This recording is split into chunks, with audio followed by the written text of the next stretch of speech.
والتر و میز کارم رو به وسیله این دود مقدس از هرچه ناپاکی، پلیدی و موجودات شر پاکسازی میکنم. فقط و فقط موجودات روحانی و نورانی به اینجا راه دارند. از ارواح راهنما کمک میخوام که بتونم جواب فال شما رو دقیق بدم. آمین. الهی به امید تو نه به امید کس، که فقط تویی فریاد رس. سلام و عرض ارادت خدمت تک تک همراهانمون است. خوب و خوش و سلامتید عزیزان جان. در خدمتتونم با یه فال جدید و یه انرژی خانی جدید که با کارت های تاروت گیلدد، رایدر وایت و کارت های اوراکل حقیقت پنهان این کار رو میخوام براتون انجام بدم. میخوام ببینم کائنات و فرشتگان مقرب برای شما چه حرفی، حدیثی، پیغامی یا خبر تازه‌ای دارن. نیتتون میتونه درباره همه چیز باشه. با من همراه باشید. قبل از اون سروران جان 2 نکته رو باید خدمتتون عرض کنم. اولا به خاطر اینکه ارتباط در اینستاگرام بسیار سخت شده، من قبلتر هم دایرکت رو چک نمی کردم ولی الان دیگه اصلا چک نمی کنم. پس لطف بفرمایید دایرکت اینستاگرام فال صوفی مونس اصلا پیام ندید. پیام هاتون رو فقط و فقط در تلگرام مونس فال بدید، یا اینکه به یکی از 2 شماره تلفنی که دارید میبینید تماس بگیرید. اینستاگرام چک نمیشه. من بیشتر از 40 تا فال دارم و سیجل شخصی، رمز شخصی، کد کیهانی، باطل و سحر، یا اینکه مثلا اسپل لاتینی احتیاج دارید، یه کاری دارید، مشاوره نیاز دارید، میخواید بدونید طلسم، جادو، دعا دارید یا ندارید، یا اینکه خدای نکرده جن عاشق یا همزاد فعال دارید، میتونید به راههای ارتباطی با بنده ارتباط بگیرید و با من صحبت کنید. عزیزان جان، گفتم که میخوام براتون یه فال جدید بگیرم با کارت هایی که دارم و این فال رو میخوام در 2 دسته براتون بگیرم. البته زمان خاصی نداره، مثل همه فال های این کانال بدون تایم هست و هر موقع شما این ویدیو رو باز کنید میتونه براتون رزونیت کنه و بهتون جواب بده. ببینید، میتونه مسائل عاطفی، مسائل کاری، مالی یا هر مسئله‌ای که مد نظرتون باشه رو در بر بگیره، چون میخوام از کائنات، ارواح راهنما و فرشتگان مقرب برای سوالاتتون جواب بگیرم. قبل از اون کارتا رو براتون بر میزنم، اما شما این بر زدن رو با دور تند و حرکت سریع میبینید.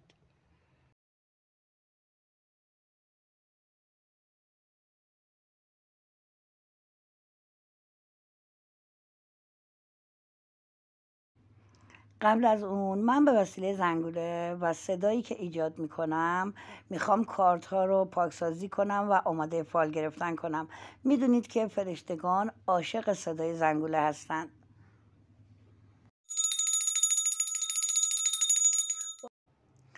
عزیزای دلم، با دم و بازدم طولانی و آروم ریلکس بشید و نیت کنید. گفتم نیتتون درباره هر چیزی میتونه باشه. از خداوند، فرشتگان مقرب و کائنات بخواید که جواب صحیح رو راجع به نیتتون بهتون بده. میتونید اینجوری درخواست کنید: من انرژی خودم رو با انرژی مونس همسو و همجهت میکنم برای دریافتن جواب نیتم. این ویدیو قبلتر هم گفتم مثل بقیه ویدیوها بدون زمانه و هر موقع ویدیو رو ببینید براتون رزونیت میکنه. خب نیت کردین؟ من ابتدا اونایی که این عروسک قرمز یا صورتی پررنگ رو انتخاب کردن براتون تفسیر میکنم.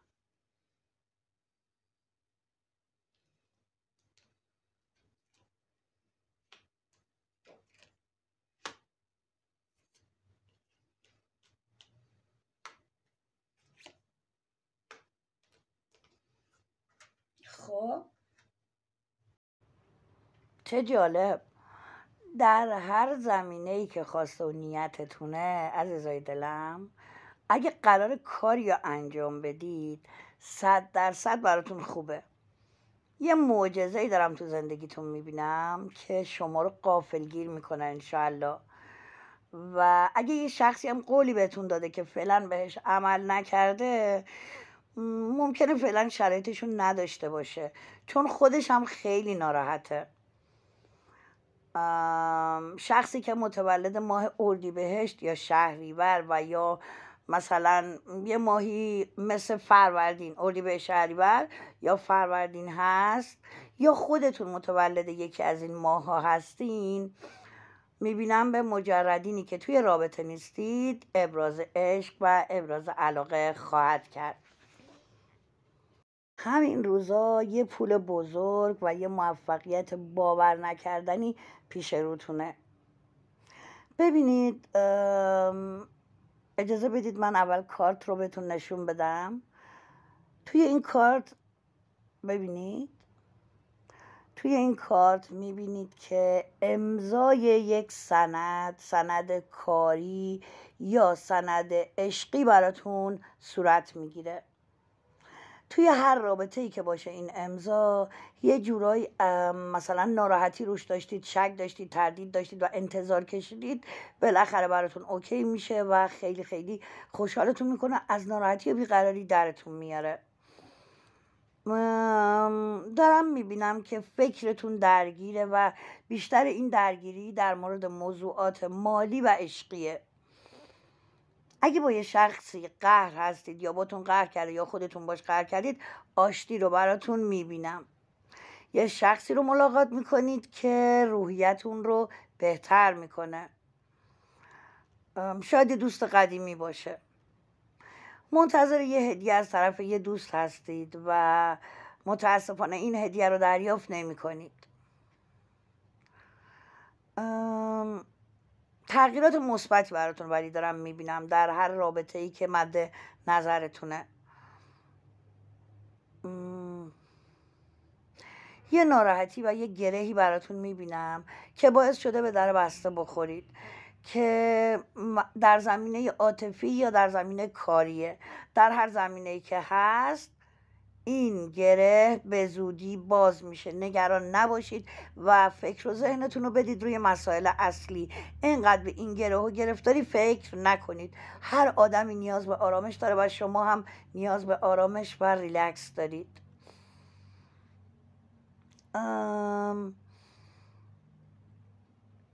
دارم میبینم که توی شرایط نسبتاً بدی بعضی از شما به ویژه متولدین خرداد و تیر ماه توی شرایط نسبتاً بدی هستید.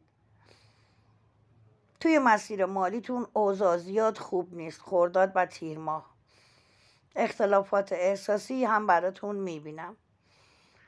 اما خب یه دوره همی دارم میبینم براتون که این مسئله اوکی میشه. تا اینجا خرداد و تیر ماه بود، اینجا به بعد دیگه بقیه ماه هاست.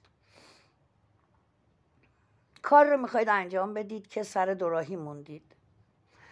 باید صبر کنید و با صبوری این کار رو انجام بدید. دارم میبینم دست به دعا شدید و حاجتی دارید که 100% تا 5 وعده کوتاه دیگه اوکی میشه. مشکلی که دارید حل میشه. برای خیلیاتون یه شروع تازه دارم میبینم. یه شروعی که خیلی خیلی میتونه جالب باشه. ببینید توی این کارت این شروع رو داریم میبینیم. اگه منتظر خبر یا یه حکم قانونی هستید، این حکم تا 2 وعده کوتاه دیگه به دستتون میرسه. این مشکل شما هر چیزی که هست، متولد هر کدوم از ماهای سال که هستید، این مشکلتون حل میشه. توی چند کارت میبینم که خیلی خیلی نگران مشکلتونید و فکرتون رو مشغول کرده. نگران نباشید، اوکی میشه. در زمینه تحصیلی و مالی براتون موفقیت دیده میشه. بعد از مدت‌های خیلی زیاد گرفتاری که داشتید، موفقیت میاد سراغتون. بعضی از متأهلینی که قصد بارداری ندارید، بارداری ناخواسته براتون دارم میبینم.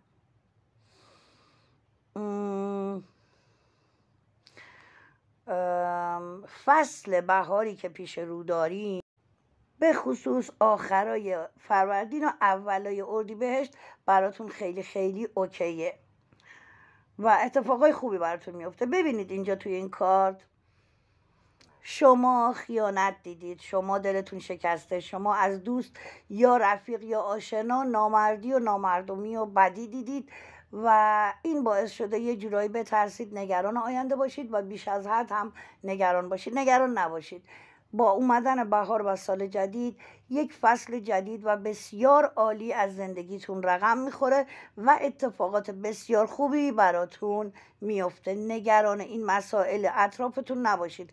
به امید خدا به زودی به دور از چالش همه حل میشن. یعنی هر نیتی که کردید با گذشت یه ذره زمان اوکی میشه. اما اگر منتظر اومدن یه شخصی هستید، وعده ای راجع به اومدن کسی نداده. عزیز دلم، اگر متولد مرداد، شهریور و یا مهر هستید، براتون دارم به دست اومدن یا رد و بدل شدن یک کادو یا سوغاتی رو میبینم. یه شخصی به شما یه کادو میده یا اینکه یه سوغاتی از شخصی میگیرید که خیلی خیلی خوشحالتون میکنه. اگه قصد سفر دارید، این سفر فعلا براتون اوکی نمیشه. یه ذره زمان میبره و بعد از یه مدتی اوکی خواهد شد.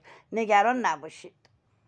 برادر یا خواهر عزیزی که در زمینه کاری و مالی و اقتصادی نیت کردید، متاسفانه فعلا اونطور که باید و شاید من براتون پیشرفت کاری نمیبینم، یعنی اتفاق تازه‌ای نمیبینم. اما در سال جدید انشاءالله ورق عوض میشه و بهتر میشه اوضاع مالی. نه اینکه بگم 100% همه مشکلات رفع میشه، بدهی ها رو میدید و اینا، نه، ولی بهتر از قبل میشه و اوضاع قابل تحملتر خواهد شد انشاءالله.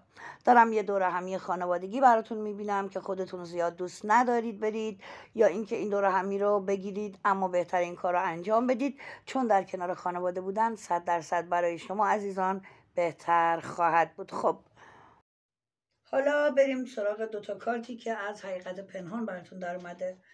میگه که من میخوام به تو بگم چه احساسی دارم، احساسم رو دیگه از تو پنهان نکنم و اگر تا الان از تو پنهان کردم سخت اشتباه بود.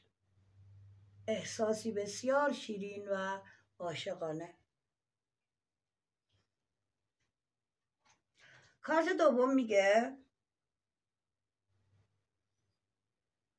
من اگر برای تو از جهت مادیات هزینه هایی میکنم و برای تو هدایایی میخرم، میخوام علاقمندی خودم رو به تو نشون بدم.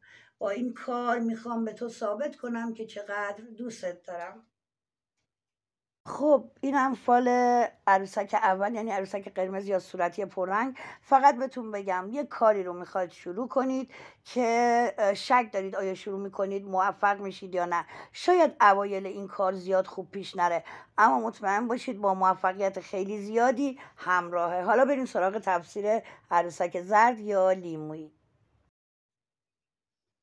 خب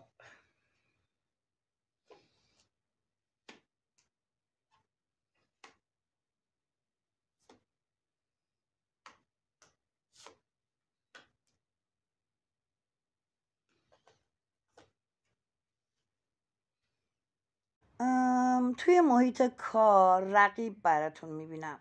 رقیبی که زیر پای شما رو خالی میکنه و به قولی زیراب زنه. یه شادی و خوشحالی در پیش دارید که ممکنه احساسی یا مالی باشه.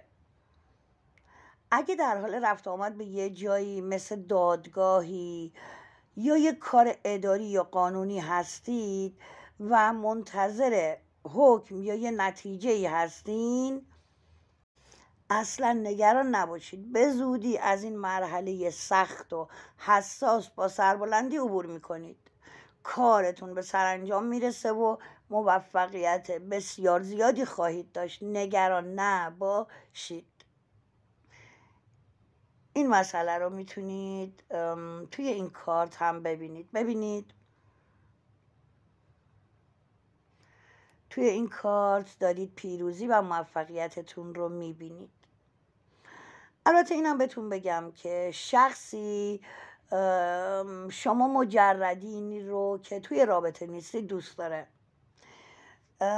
اما یه شخصی مانع اینه که شما دوتا با هم ارتباط بگیرید یا اینکه با هم اوکی بشید. به زبان ساده تر یعنی توی این رابطه یا ایجاد این رابطه یه مانع شخصی وجود داره. استارت بزرگی روی زندگی کاری و مالی شما دیده میشه. اگه تنها هستید پیشنهاد ازدواج دارید و اون هم تا 3 وعده نزدیک دیگه است. یه نفری که براتون خیلی مهمه، البته مسئله عشقی نیست، میتونه خانوادگی باشه، میتونه دوستی باشه، که خیلی دوست دارید ابراز محبتش رو ببینید و بفهمید محبتش نسبت به شما چقدره. میبینم که بهتون ثابت میکنه که خیلی دوستتون داره و این محبت رو بیشتر بهتون نشون میده و این نشون دادن محبت باعث آرامش بیشتری براتون میشه. ترفیع رتبه شغلی یا گسترش کار برای شاغلین رو دارم اینجا میبینم که به زودی زود براتون اتفاق میفته. تماسی که عدد این تماس 9 8 و 4 و 3، یکیش دوتاش 3 تاش یا 4 تا هست، تا 3 وعده نزدیک دیگه براتون این تماس اتفاق میفته و باعث شاد شدن بیش از حد شما میشه. عزیز دلی که داری صدای منو میشنوی، اگه خانم تنهایی هستی و تو زندگیت کلافه و آشفته شدی، به زودی روی زندگی شما یه معجزه و خبرای بسیار بسیار خوشی در راهه. ببینید این اتفاق رو میتونید توی این کارت با من ببینید خبر خیلی خوش که با سرعت زیادی به سمت شما عزیز دل میاد. اما بهتر اینه که تصمیم جدی و محکمی راجع به زندگیتون با سرعت بگیرید. یعنی وقتی خبر بهتون رسید دست نکنید و با سرعت یه تصمیم جدی بگیرید و حتی امکان داره این قضیه مربوط به ازدواج شما هم باشه. دارم میبینم که این روزا بی دلیل جر و بحث میکنی و بهتره که خیلی مراقب صحبتات باشی و دیگران رو بی دلیل از خودت نرنجونی. هممون به خاطر شرایط اقتصادی کشور تحت فشاریم و بهتره که همدیگر رو بهتر و بهتر درک کنیم و باعث ناراحتی همدیگه نشیم. دارم میبینم که روی مسائل کاریت بهتره که به هر کسی اعتماد نکنی. این کارت رو ببین عزیزم، در تاروت اسم این کارت برجه، کارت به هم خوردن برنامه ها، به هم خوردن معادلاتی که ما برای زندگیمون میچینیم. شما منتظر یه امضا و یا یه امضایی که خیلی خیلی براتون مهمه و یا اینکه این امضا میتونه کاری، مالی، محضری یا هر چیزی باشه، حتی میتونه قرارداد باشه. ولی متاسفانه این کارت داره میگه که این امضا فعلا براتون اوکی نمیشه و حتی خیلی امکانی زیاده که اون قضیه به هم بخوره. اما شما نباید خودتون رو ببازید، خودتون رو آزار ندید و بی خودی عرصه رو به خودتون تنگ نکنید. هر اتفاقی ببینید توی کارت بعدی بهتون جواب میده. هر اتفاقی میتونه زمینه ساز یه اتفاق خوب باشه، همونطوری که تو کارتی که نشون بهتون دادم دیدید. اون اتفاق زمینه ساز اتفاق خوب بعدیش میشه و شما مطمئن باشید بعد از اینکه این قضیه به هم میخوره یه راه بسیار خوبی در هر زمینه‌ای که مد نظر شما در اون امضا هست براتون باز میشه. از سمت یه خانم جوونی خوشحالی دارید. این خانم میتونه واسطه یه مسئله خیر و آرامش بخشی برای شما عزیز دلم باشه که خیلی خیلی میتونه خوشحالتون کنه. یه سفر کوتاه دریایی برای بعضی از شما عزیزان به ویژه متولدین بهمن و دیماه دارم میبینم. از موضوعی کلا ناامید شدی و نگرانت کرده. دارم میبینم به زودی از این فضای نگرانی میای بیرون. نگران نباش. جابجایی محیط زندگی که میتونه اسباب کشی منزل شما از جای به جای دیگه و یا مهاجرت بزرگ شما باشه که در پیش رو دارید. یعنی تو سال جدید این مهاجرت براتون حالا یا ناگهانی یا از قبل برنامه براش داشتید اوکی میشه و باعث میشه محیط زندگیتون عوض بشه. یه تماس ناگهانی برات تا 3 هفته دیگه اتفاق میفته که اول نگرانت میکنه ولی بعد از یه مدت کوتاهی باعث بیش از حد شاد شدنت میشه. اگه کسی قولی بهت داده، وعده‌ای داده یا تعهدی داده و هنوز انجامش نداده، نگران نباش، صبور باش و بدون 100% انجامش میده. تو کار قانونی یه شخصی کمکت میکنه که ما بین 35 تا 45 سالشه و باعث میشه که راه موفقیتت رو 100% باز میکنه و باعث شادیت میشه. اگه کمی کسالت جسمی داری یا حتی این کسالت میتونه روحی باشه، برای خودت هم میتونه نباشه و برای یه عزیزی باشه، رفع میشه، نگران نباش. میدونم الان که در مورد رفع شدن این کسالت روحی یا جسمی بهت میگم شاید باورش برات سخت باشه، اما مطمئن باش این کسالت به لطف خدا رفع میشه. بعضی از شما عزیزان، به ویژه کسانی که متولد فروردین، اردیبهشت یا بهمن ماه هستید، دارم یه وابستگی بسیار بسیار شدید به یه شخصی رو براتون میبینم که خیلی این وابستگی داره اذیتتون میکنه. بهتره این محبت و وابستگی رو کم کنید، چون میتونه توی زندگیتون آسیب‌های بسیار بزرگی رو به شما عزیز دلم بزنه. با یه وکیلی صحبت و مشورت های خوبی براتون دارم میبینم که باعث میشه یه تصمیم بزرگ و مهمی رو با جدیت پیگیرش بشی و دنبالش رو بگیری و ته این تصمیم برای شما موفقیت داشته باشه. و باید بگم که از سمت شخصی که کارمند هست، حالا خانم آقاشو معلوم نکرده، یه خبر خیلی خوب، یه خبر خیلی خوش به شما عزیز میرسه. چند روزی رو احساس دپرس و احساس منفی بودن و انرژی منفی و اینجور چیزها رو پیش رو داری که خیلی خیلی زودتر از اونی که فکرشو کنی میگذره. شاید پیش خودت احساس کنی زندگی پوچه، هیچ چیز خوبی وجود نداره، تو امیدی نداری یا اینکه چیزی برای امیدوار بودن و شاد بودن در زندگیت نیست. اما نگران نباش، این به خاطر شرایط جوییه که برای همه وجود داره و برای شما هم گذراست و بعدش شرایط خیلی زود به ثبات خواهد رسید.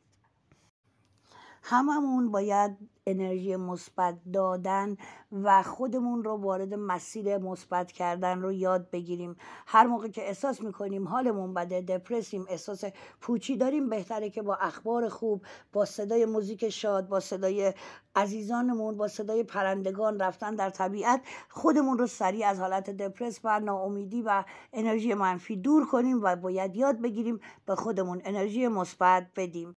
هیچ کس به اندازه خودمون نمیتونه حالمون رو خوب کنه.